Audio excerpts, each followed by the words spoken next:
Kahit natapos na kahapon pa ang birthday ni Marta, ay nagpadala pa rin si Santino ng regalo para sa matanda. Tinawagan niya ang sekretary niya para itong bumili ng panregalo at i-deliver na rin sa mansyon ng mga losero.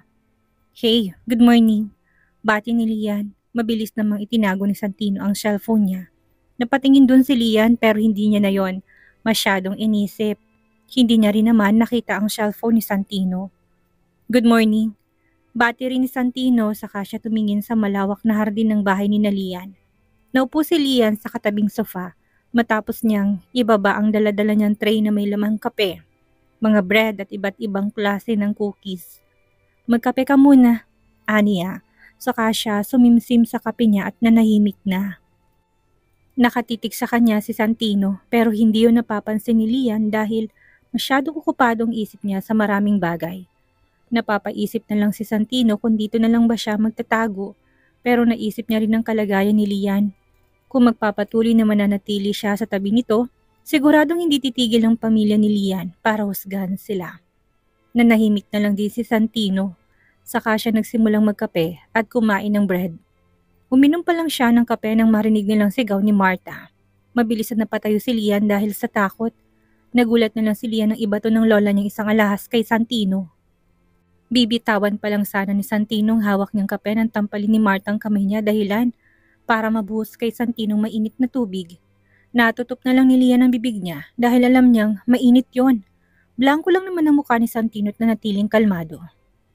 Ano bang tingin mo sa pamilya namin? Isang basura? Nakita ng mga amiga kong regalo mo at pinagtawanan nila ako dahil peking alahas na iniregalo mo sa akin. Hindi ka na lang sana nagregalo, sigaw nito. Pinulot naman ni Santino ang alahas na nasa damuhan at isang tingin niya lang ay alam niyang peke nga ito. Ano nangyari sa ipinadala niyang regalo? Lola, wika ni Lian. Galit na tinignan ni Marta si Lian. Hindi dahil tinanggap kita, bilang apo ko ay tatanggapin ko na rin kung sino magiging asawa mo. This is a big shame to my family, Lian. Know your place, woman. Ayaw ko sa pamilya ko ang may nagde-divorce but you are an exception. Lalo na kung itong lalaking itong makakasama mo habang buhay. Divorce him kung gusto mong manatili pa sa pamamahay na to.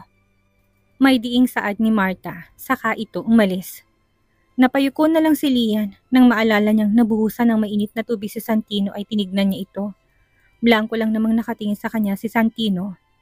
Are you okay? Tanong ni Lian sa kanya nilapitan si Santino at inalis ang polo nito. Napasinghap na lang siya nang makita niyang namumulang dibdib ni Santino. Maupo ka muna, kukuha lang ako ng ointment. Aniya saka siya pumasok sa loob ng kwarto niya kahit na naiiyak na siya pero pinigilan niya yon. Ayaw niyang ipakita ang kahinaan niya. Kung ano man ang masasakit na salitang natatanggap niya ngayon, alam niyang kasalanan niya yon dahil sa padalos-dalos niyang desisyon. Nang bumalik siya ay naupo siya sa tabi ni Santino at sinimulang lagyan ng ointment ang namumulang dibdib ni Santino. Nagsisimula na rin itong magtubig dahil sa init. Seryosong nakatingin si Santino sa kanya. Hindi man lang iniinda ang paso sa dibdib niya. You're my husband now. Can I touch you whenever I want, right? Aniya pa sa kanya tinignan ni Santino pero mabilis niyang niyuko ang ulo niya dahil pakaramdam niya ay tumatagos na sa kaluluwa niyang titig nito. Napalunok si Lian habang maingat niyang nilalagyan ng ointment ang dibdib ni Santino. Pasensya ka na sa nagawa ni Lola. I'm sorry if I drag you in my messy life. Alam ko namang wala kang kakayahan na bilhan ng mamahaling regalong pamilya ko at para makaiwas tayo sa gulo. Huwag mo na lang ulit-uulitin na regaluhan sila ng peking mga alahas. Pagpapaalala ni Lian. Ayaw niyang magalit kay Santino dahil alam niya namang kahit nahirap sa buhay si Santino, nag-effort pa rin itong magregalo. Hindi mo ba naisip minsan na umalis sa pamilyang ito at magsimula ka na lang ng bagong buhay? Seryosong tanong ni Santino. Gustuhin ko man pero hindi pwede hanggat hindi pa gumagaling si Lola. Nakatali ako sa pamilyang ito at saka nakakatawa mang isipin. Gusto ko rin kilalanin ako bilang isang losero at hindi kilalaning anak ng isang kabit. Aminado naman akong anak ako ng isang kabit pero umaasa akong balang araw ay kikilalanin akong isang losero. Sagot niya. Lalo nagsalubong ang mga kilay ni Santino. Napapailing na lang siya sa gusto ni Lian.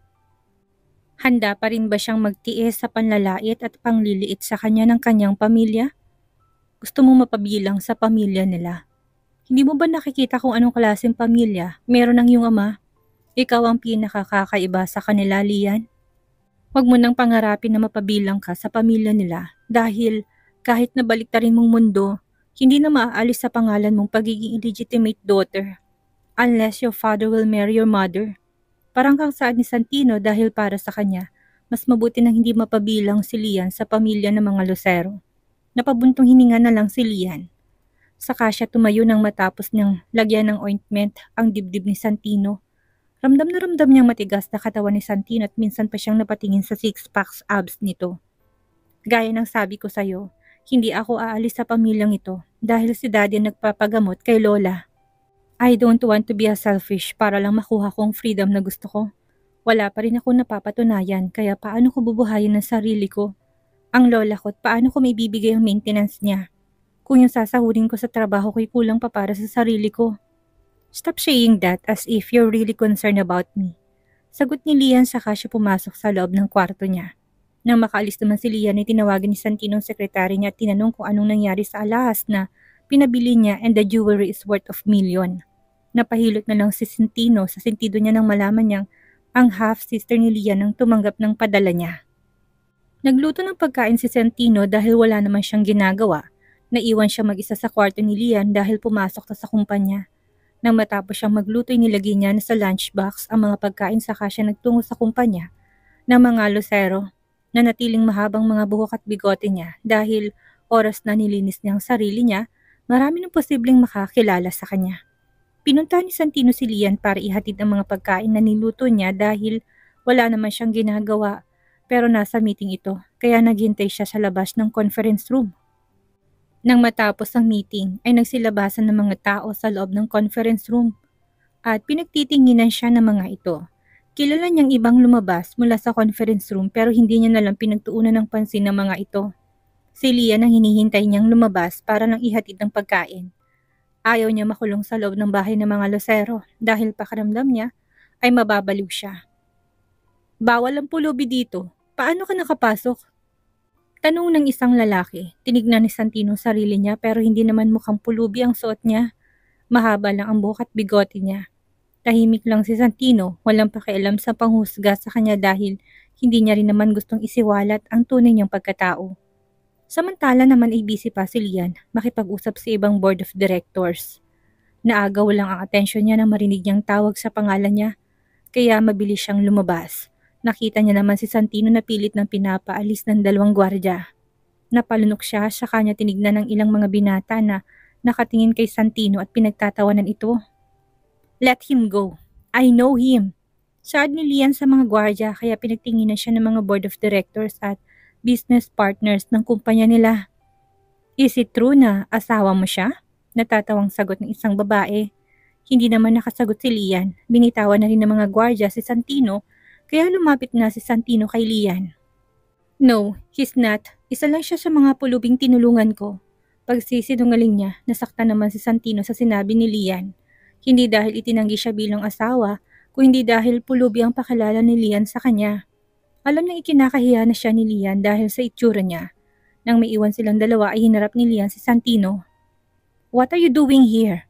Dapat nagstay ka na lang sa bahay. Nainis na wika ni Lian. Sumeryoso naman ang mukha ni Santino sa kanya inabot kay Lian ang lunch bag. Nagluto ako for your lunch. Pasensya na kung napahiya kita at naabala. Blanko niyang wika.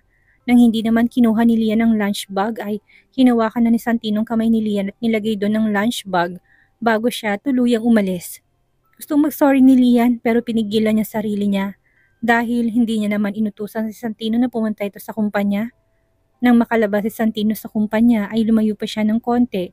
May humintong magandang sasakyan sa harapan niya saka siya sumakay at umalis na.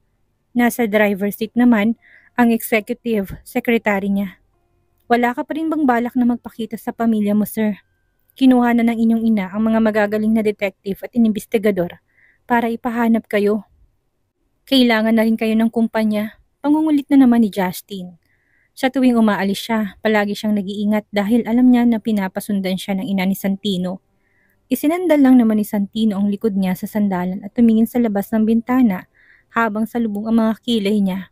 Iniisip niya kung babalik siya sa mansyon nila at balak niyang isama si Lian. Sasama ba to? Naipilig niya na lang ang ulo. Bakit pa siya nakakaramdam ng awa kay Lian? Gayong hindi pa naman niya ito lubusang kilala. Siya nga pala sir, nabalitaan ko nakatira kayo ngayon sa mga Lucero. Kilala niyo po ba sila personally? Kuryosong tanong ng sekretary niya. No, their daughter Lian is my wife. Sa gulat ni Justin ay tapakan niyang preno. Nauntog si Santino dahil hindi siya nakasuot ng seatbelt. Masama niyang tinignan si Justin. Pasensya na po kayo sir, nagulat lang ako sa sinabi niyo. Tama bang pagkakarinig ko? Asawa niyong anak nila? Siya ba yung babaeng kasama niyo nitong mga nakaraang linggo sa restaurant? Patuloy nitong tanong.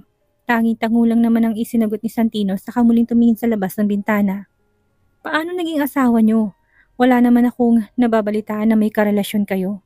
Madalas ko naman kayong bisitahin sa bar na pinagtatrabahuhan niyo dati. Kuryoso pa rin itong saad. Blanko lang naman ang mukha ni Santino. Magagamit ko siya kapag bumalik na ako sa bahay para hindi na ako ipilit ni Mommy kay Bianca na magpakasal. Ang ayaw ko sa lahat ay ang binabalikan ng cheater. I'm not stupid to marry her. Seryosong sagot ni Santino. Napatango-tango na lang si Justin dahil akala niya magseseryoso na ulit sa babae ang boss niya. Nang makarating si Santino sa secret villa niya ay nahiga siya kaagad at isinindi ang aircon.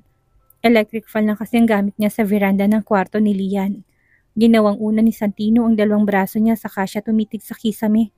Pinag-iisipan niya kung babalik na ba siya sa bahay nila para pamahalaan niya na ulit ang kumpanya ng pamilya nila.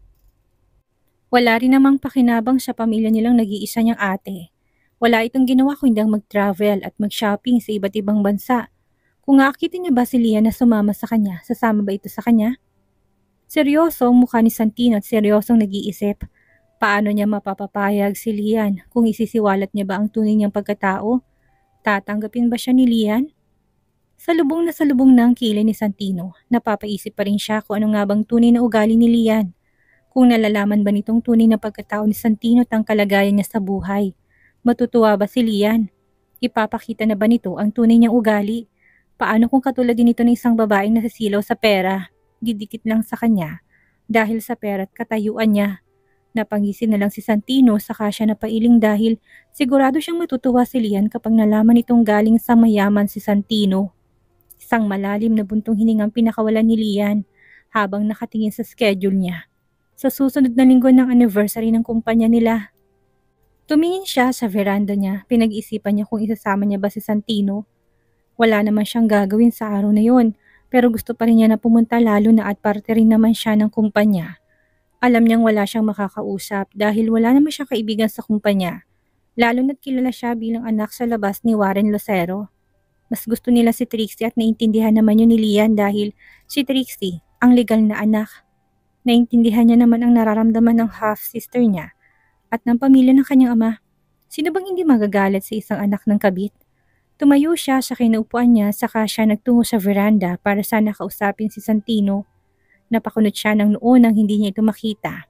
Nilibot niya ang paningin niya sa buong veranda pero wala si Santino. 6:00 na ng gabi pero ngayon niya lang napansin na wala palang asawa niya sa loob ng bahay nila. Is he mad at me because of what happened lately? Aniya sa sarili niya. Napabuntong hininga na lang siya, iniisip kung saan nagpunta si Santino. Bumaba na siya ng kwarto niya at tinanong ang mga katulong nila. Nakita niyo ba si Santino? Tanong niya sa isang mabait na katulong sa kanya. Umalis siya ng tanghali, ma'am. Pero simula nang umalis siya, hindi pa siya bumabalik. Sagot nito. Napatango na lang si Lian. Posible nga bang nagalit si Santino sa kanya? Kung sa bagay, may karapatan naman talaga siyang magalit dahil ipinakilala niya itong isang pulubi at itinanggi ang tunay na status ng relasyon nilang dalawa. Kinuha ni Lian ang bag at susi ng sasakyan niya, saka siya umalis ng bahay para hanapin si Santino. Una niyang pinuntahan ang bar kung saan niya nakilala si Santino dahil baka bumalik ito doon para magtrabaho. Pagpasok ni Lian sa loob ng bar ay sumalubong kaagad sa kanyang sari-saring amoy, kahit na maaga pa. Nagtungo siya ng bar counter at tinanong ang bartender na naka-duty ngayon. Excuse me, agaw atensyon niyang wika. Nakangiti naman siyang nilingon ng bartender. Si Santino ba? Nagpunta dito? Tanong niya. Inisip naman ng bartender kung sinong katrabaho nilang may pangalang Santino pero wala siyang matandaan.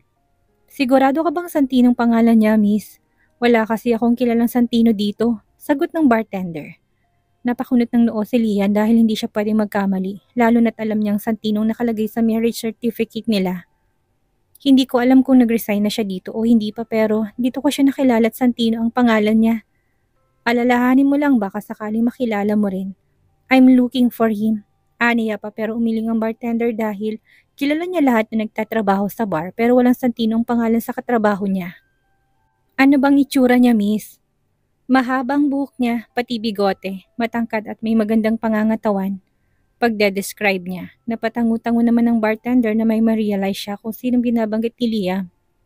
Baka si Jacobong sinasabi mo. Kung siya nga, hindi Santinong pangalan niya na kilala siya dito bilang si Jacobo. Yung weirdong lalaki na mahabang buhok at mga bigote. Kung nagpunta ka dito para hanapin siya, last week pa siyang nag-resign. Saad ng lalaki, nagtataka naman si Lian kung bakit Jacobo ang pangalan ni Santino sa bar. Secret code niya ba yon? Tanong pa niya sa sarili niya pero pinagsawalang bahala niya na yon dahil si Santino ang hinahanap niya. Nilibot niyang paningin niya sa bar pero hindi niya na makita si Santino. Wala naman na siyang alam kung saan niya hahanapin si Santino, lalo na't sa bar niya lang naman ito nakilala. Napabuntong hininga na lang si Lian. At akma na sanang aalis nang harangin siya ng isang lalaki na may daladalang alak. Hi pretty lady, can I dance you? Nakangiti nitong Saad. Bakas na sa mukha niyang kalasingan kahit na maaga pa lang kung sa bagay maliwanag pa lang naman ay nagbubukas na ang bar. Umiling nang naman si Lian at lalampasan na lang siya ng lalaki ng mulitong humarang. Kung ganoon, tanggapin mo na lang tong alak na bigay ko para sa'yo. Ani pa ng lalaki at sinalina ng alak ang wine glass. Kahit na nakita niyang wala itong ilagay na kung ano sa alak, ayaw pa rin niyang inumin dahil hindi siya sigurado kung safe ba talagang inumin ng alak. Paano kung may gamot na pala sa baso o sa alak? Minsan na siya nagkamali dahil sa pag-inom ng alak at ayaw niya nang ulitin pa yon. No thanks. Magalang niya namang pagtanggi saka siya umalis. Bigla namang nag-ibang ekspresyon ng mukha ng lalaki dahil sa pagtanggi ni Lian sa kanya. Ininom niya ang alak sa kanya pinunasan ng gilid ng labi niya. Gamit ang manggas ng damit niya at ngumisi. Nilingon niya ang mga kasamahan niya sa kanila sinundan palabas ng bar si Lian. Akma na sanang sasakay si Lian nang may biglang humarang sa pagbukas niya ng pintuan. Kuntong tinignan ni Lian ang lalaki at nakilala niya naman ito kaagad. What do you want? Tanong ni Lian. Alam mo bang ang mga tipo kong babae ang mga hard to get? Uwi ka na ba? Gusto mo bang ihatid na kita? Nakangising Saad ng lalaki. Napangiwi naman si Lian dahil ang mga kagayang lalaki na sa harap niya ay alam niya na kung anong gusto ng mga ito. Excuse me, I need to go now. Ani at akma na sanang bubuksan ulit ang pintuan ng sasakyan niya nang muli siyang pigilan. Napabuntong hininga na lang si Lian. She needs to find Santino. Gumising lalaki sa kanya nilapitan si Lian. Napahigpit ang pagkakahawak niya sa susi niya. Nilibot niyang paningin niya at kita niyang mga kalalakihang pang nasa paligid niya lang. Napaatras si Lian dahil sa takot. Hindi niya alam kung kanina siya hihingi ng tulong. May mga taong labas-masok sa bar pero tila ba walang pakialam ang mga to sa paligid nila. Ano bang kailangan niyo? I need to go now. Kalmado pa rin niyang Saad. Binibini, isang gabi lang, 1,000,000 sapat na ba yun? Alok sa kanya ng lalaki. Naikuyom ni Lian ang kamao niya. Tumingin siya sa mga labas-pasok sa bar pero ni isa walang tumingin sa kanya. Ibang babae na lang. Hindi ko kailangan ng pera mo. Sagot niya pero ngumisi lang ang lalaki. Kinikilala ni Lian kung saan niya ba nakita ang lalaki. Na makilala niyang lalaki na palunok siya. Siya ang bunsong anak ng gobernador ng lugar nila at marami na itong kagaguhang ginawa pero never na nakulong dahil sa katayuan ng kanyang ama. Ano kayang mangyayari kay Lian ngayong tila na sa panganib siya dahil sa lalaking humaharang sa kanya? Makikita ba niya si Santino? At sino kaya ang Jacobo na tinutukoy na lalaki sa bar? Isang tao lang nga kaya sila ni Santino. Yan ang ating aalamin sa susunod nating kabanata.